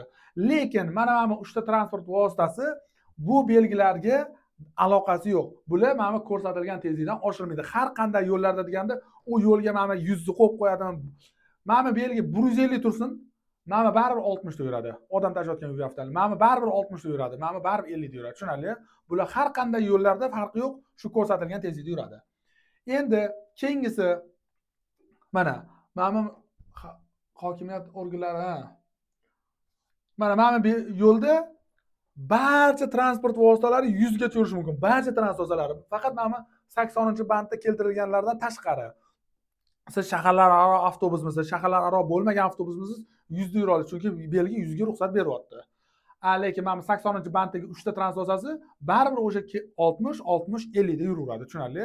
Kimligini bilib oldingiz endi, ha deb qaytarolmayman uni men. Xo'p, keyingisi. Har qanday yo'llarda mana bu Belgiya qaranglar, mana bu yerda aholi punktlari qaranglar, shahar, domla yaqin, trotuari bor daji. Shahar, mana bu Belgiya qo'ygan, ko'rasizmi? Yengil avtomobillar shu yo'lda 80 gacha tezlikda yuradi, faqat yengil. Qolgani yengildan tashqari hamma 70 da yuradi, chunki bu aholi punkti. Orqada belgisi qolib ketgan, olmaganman. Men o'zim ko'rganman bu yo'lni. Xo'p, endi lekin mana bu 3 tasi baribir bu yerda 60, 60, 50 da yuradi. Yengil avtomobil o'zi ketayotgan bo'lsa 80 gacha yuradi. Agar uchan tunadan og'ir avtobus, yuk avtomobili, avtobus, har qanday avtobus farqi yo'q. Yengil avtomobildan tashqari hamma 70, lekin mana yukxonasi odam tashiyotgan kim edi? Yuk avtomobili, bolalarni tashiyotgan avtobus bu yerda baribir 60-60. Agar shatakka olgan transportasi bo'lsa, u 50 yuradi. Shunaqa qilib o'rganamiz, boshqa yo'limiz yo'q. Ko'rdingiz-a? Bunga ham boyagi band sabab bo'lyapti. 80-bandning 6-xat boshi bor-ku, o'zi aholi punktlarida tezlik, maksimal tezlik 70. Lekin mana 80 belgini qo'yib, bizga hokimiyat shu yerda 80 gacha yurishga ruxsat beryapti, faqat yengil avtomobil. Agar mana buni olib tashlaganda hammaga 80 edi. Mana bu uchalasidan tashqari. Tushunarli? Ketdik. Xo'p, mana shu odat bo'lib qolgan menga. O'zi hech kim yo'q. Ekranga qarab tushunmasam deb qo'yaman. Har qanday yo'llarda mana bu belgi 40 dan oshirish taqiqlanadi. Barcha transport vositalariga 40 gacha yuradi. O'sha ma'mulaga ham ta'sir qiladi bu. Har qanday yo'llarda, lekin bu cheklangan tezlik 40, o'sha bularga ta'sir qiladi. 40 gacha yurishi mumkin. Ana endi mana muammo 50. Endi qaranglar. 50 dan kam yurmagin degan belgi turibdi. Buyuruvchi belgi. 50 dan kam yurmagin deyapti. Endi 50 dan kam yurmagin, mana bu uchalasi yura oladi, chunki buni maksimal tezligi 60, buniki ham 60, buniki 50 yura oladi. Lekin agar mana bu belgi turadigan bo'lsa, hamma 60 dan tez yurish kerak, faqat mana bu mashina shatakka olgan transport vositasi bu yo'ldan yura olmaydi. Chunki uni o'zini tezligi 50 dan oshmagan deyapti, bu belgi 60 dan sekin yurmagan deyapti. O'sha mana shatakka olgan transport vositasi bu yo'lga kira olmaydi. Tushunarli? Bunisini ham e'tiborga olib, bu eng kam tezlik cheklab qo'yadi. Xo'p, menimcha bu tushunarli. Endi keyingisi o'sha tezlikka bog'liq bo'lgan vaziyatlarni hammasini internetda yig'ib tushuntirganman. Endi ko'rib olasizlar. Xo'p, ekran yaxshi ko'ryaptimi? Ketdik. Mana birinchi rasmga qaraymiz. Zo'r qoida. Mana shu qoida amaliy imtihonda ham bor bilsanglar. Bu belgi nima deyapti? Eng kam tezlik. Demak, mana shu yo'lda 50 dan sekin yurmagan deyapti. Maksimali 120. Demak, men mana shu yo'lda harakatlanayotganda qaysi transport vositasi bo'lishimdan qat'iy nazar, qaysi transport boyagilardan tashqari, lekin ana 60 bor edi-yu, har qanday yo'llar. Mana 50 eng kamida 50 yuraman, lekin maksimalim 120 dan oshib ketmaydi. Bu chegarani bildiryapti. Minimum, maksimum. Tushunarli? Minimal, maksimal. Endi mana bunga qarang. 100 deyapti, yengil avtomobillarga deyapti va avtobus bilan yuk avtomobillariga 80 dan tez yurmagin deyapti. Bo'ldi. Qoida o'zgarmadi, bashli bir xil. Faqat bitta muammo, mana bu yerda avtobus rasmi qo'yib qo'yibdi. Shaharlararo avtobus ham endi nima qiladi? Bu yerda 90 gacha yura olmaydi, 80 gacha yuradi. Endi mana bu vaziyatga qaraymiz. Tasmaning boshlanishi biza xullas nechta qatorda ketamiz bilmaymiz, lekin mana bu belgidan keyin o'sha qatorga bitta qo'shildi. Ikkita bo'lsa bitta qo'shiladi, uchta bo'lsa bitta qo'shiladi. Xullas bitta qator qo'shildi. Bu belgi aytayapti, bitta qator qo'shildi. Birinchi qatorda 10 qatorda xohlagan tezligingizda yurasiz, farqi yo'q. 5, 20, 30, 50 farqi yo'q. Lekin ikkinchi qatorda agar mana chap qatorda harakatlanadigan bo'lsangiz, 60 dan sekin yura olmaysiz. Tushunarli? 60 dan sekin yurish mumkin emas. Telefon ham bo'ladi. Hop, 60 dan sekin yurish mumkin emas. Darsda telefon o'ynash mumkin emas. Keyingisi. Hop, mana bunga qaraymiz. Yengil avtomobillarning o'ziga 110. Qolgan hamma transport vositasi boyagi jadvalga bo'ysunadi. Yengil avtomobillarga berilgan. Mana bu yerda hamma 80, hamma. Mana bu yerda yengil avtomobillarning o'ziga 130. Qolgan avtobuslar boyagi o'zini oddiy qoidasiga bo'ysunaveradi. Belgining talabiga 520 to'r belgisining talabiga. Mana bu yerda 60, hammaga 60, farqi yo'q kimligini. Tushunasizlar bu belgilar nimaga bunaqa turganini. Keyingisi mana shu joyda ham adashamiz. Endi bu yerda mana belgilar keladi. Agar mana belgi bo'ladigan bo'lsa, misol uchun mana bu yerga qarshi degan belgi qo'yildi, aholi punkti. Bu demak qarshi aholi punkti. Hammaga tezlik 70 gacha ruxsat berilgan, 70 gacha ruxsat berilgan. Faqat bitta muammo mana bu belgi nima deyapti? Ikkinchi qatorda 50 dan sekin yurish mumkin emas deyapti. 50 da yoki undan tez yurgin deyapti. Eng qizig'i, mana tezligim aholi mana bu belgi turgan bo'lsa bu yerda eng maksimali 70, ikkinchi qatorda faqat 50 dan sekin yurmayman. No 70 da bu qatorda ham 70 da yuraveraman. Farqi yo'q. Mana bu belgi chunki menga 70 ga ruxsat beryapti. Lekin 2 da 50 dan sekin yurishim mumkin emas. Agar men 50 dan sekin yurmoqchimanmi, marhamat birinchi qatorda yuraman. Agar 50 dan tez yursam 2 da yuraman. 70 da yurmoqchi bo'lsam ikkalasidan ham yuraveraman. Farqi yo'q. Lekin mana bu belgilar o'rnatilgandan keyin maksimal tezlik 100 ga oshadi. Yengil avtomobillar misolida aytaman, 100 ga oshadi. Ikkita qatorda ham 100 gacha yursam bo'ladi. Agar men mabodo 50 dan sekin yurmoqchi bo'lsam 10 qatorga o'tishim kerak. Shu ma'noda kelyapti. Xo'p, keyingisi endi mana bu belgini qaraymiz. Agar mana belgi mana bu turgan bo'lsa, aholi punkti degan belgi turgan bo'lsa, mana tezligim maksimal tezligim 70. Lekin mana qatorga 80 gacha yurishga ruxsat beradi. Shu qatorga, lekin mana bu yerda 70 yurasiz. Chunki mana belgi turibdi-da. Agar ma'nolari bo'lsa, o'sha 100 degan ma'no keladi.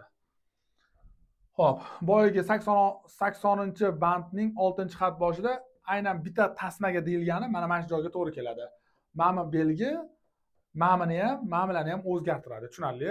O'zi mana belgini ko'rgandan keyin yengil avtomobil 100 gacha yurishi mumkin edi, lekin ikkinchi qatorga qo'yildimi, demak 80 dan tez yura olmaydi. Endi mana ikkita belgi nima ma'noni beryapti? Birinchi qatorda 60 dan tez yurma deyapti, ikkinchi qatorda 80 dan tez yurmagin deyapti.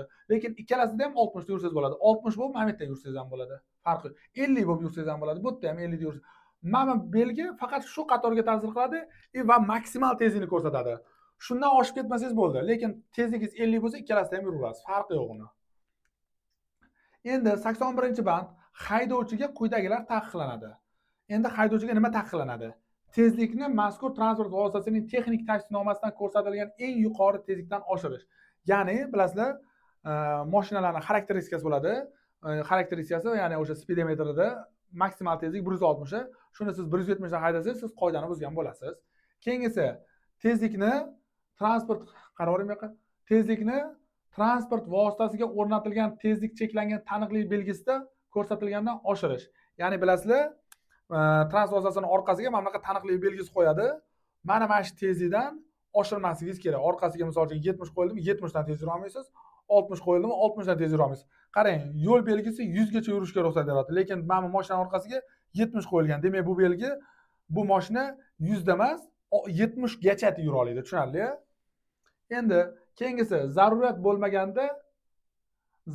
bo'lmaganda juda past tezlikda harakatlanib boshqa transportlarga xalaqit berish. Bunaqasi ham bo'lib turadi ko'chada, men ko'rganman. Kimdirlar shunaqa qiladi, o'sha bir-biri bilan urushib qolsa, tortishib qolsa, oldiga tushib oladi, juda sekin tezlikda yuradi. Zarurat yo'q. Juda sekin tezlikda yurib boshqalarga xalaqit berish ham taqiqlanadi va siz qoidabuzar hisoblanasiz. Keyin yo'l transport hodisasining oldini olish zarurati bo'lmaganda keskin tormoz berish. Prosta ketyapsiz. Avariyani oldini olmoqchi emas. Prosta o'zidan o'zi birdaniga tormoz bossangiz ham siz qoida buzasiz. Tushunarli? Bu mumkin emas. Ana endi harakatlanish tezligi haqidagi boshqa bandlar. Endi tezlik aralashgan boshqa bandlarni ko'rib chiqamiz. Bizlar bu harakatlanish tezligi 11-bobdan tashqari kelgan joylarini. Xo'p, 12.2 haydovchining majburiyatlaridagi individual harakatlanish vositalarini boshqaradigan shaxslar, qaranglar. Trotuarlarda, piyodalar yo'lkalarida, piyoda va velosiped yo'lkalarida soatiga 10 km tezlikdan yuqori bo'lmagan holatda ular bo'lmaganda esa yo'lning o'ng chetki qismida soatiga 20 km tezlikdan yuqori bo'lmagan holatda harakatlanishi, turar joy dahalaridan chiqish vaqtida boshqa ular kerak emas tezlik. Bizga mana bu kerak. Agar endi shu joyda bizga anu kerak bo'ladi, individual transport vositasi. O'zi nima u? Birinchi shuni bilib olishimiz kerak. Xo'p. Individual transport vositalari, dvigatellar, elektrosamokat, skateboardlar, segwaylar, unitsikllar, monog'ildiraklar va boshqa shunga o'xshash vositalar yordamida odamning individual harakatlanish uchun mo'ljallangan bir yoki bir nechta g'ildiraklari roliklari bo'lgan transport vositasi. Ya'ni mana bunaqa samokatlar, mana bunaqa segwaylar, mana bunaqa narsalar hammasi, mana shularning hammasi individual harakatlanish vositasi. Bunda bitta odam bo'ladi. Individual deb shunga aytiladi. Mana mashinalarning hammasi individual transport vositalari. Mana mashinalarning tezligini ko'ramiz hozir. Mashinalarning tezligi haqida gaplashyapmiz. Xo'p, individual harakatlanish transport vositalari agar mabodo trotuarda, mana samokatlar trotuarda, piyodalar yo'lkalarida, piyoda va velosiped yo'lkalarida harakatlansa, mana transport, mana samokatchi mana hozir trotuarda yuribdi, 10 dan tez yura olmaydi. Agar qaranglar, mana shu joyda yuqori bo'lmagan holatda, ular bo'lmaganda esa, agar trotuar bo'lmasa, mana trotuar yo'q, bo'lmaganda qatnov qismidan o yo'lning o'ng chetki qismidan soatiga 20 kilometrdan, mana yo'lning eng chetidan 20 dan tez yura olmaydi. Tushunarli? Bu samokatlarga, skateboardlarga, shunaqa joylarga kelgan anu.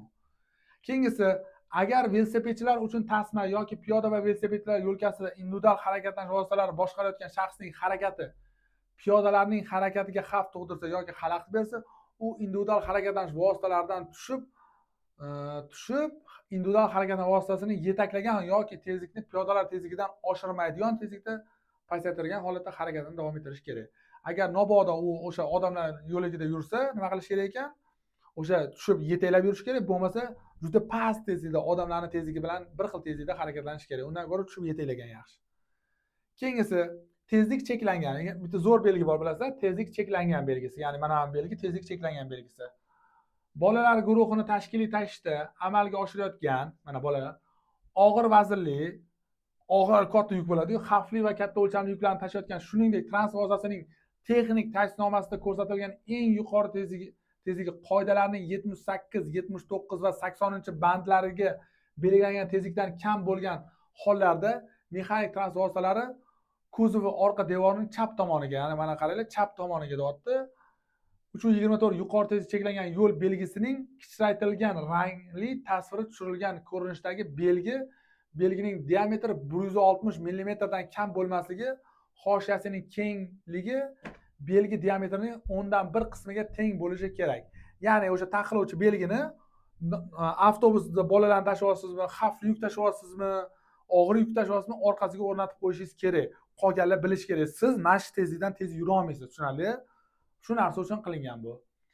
Mana bu mashina, mana 78, 79, 80-bandlarning talabini bajara olmaydi. Bu 70 dan tez yura olmaydi. Demak, bu mana shu belgini orqasiga o'rnatib oladi-da, boshqalar bundan xabar topadi. Bu mashina demak 70 dan tez yura olmas ekan. Bundan tez yurishni talab qila olmaydi. Yoki misol uchun mana bu yo'l belgisi 100 gacha ruxsat bersa, 100 gacha ruxsat beradigan bo'lsa, bemalol yuraveradi.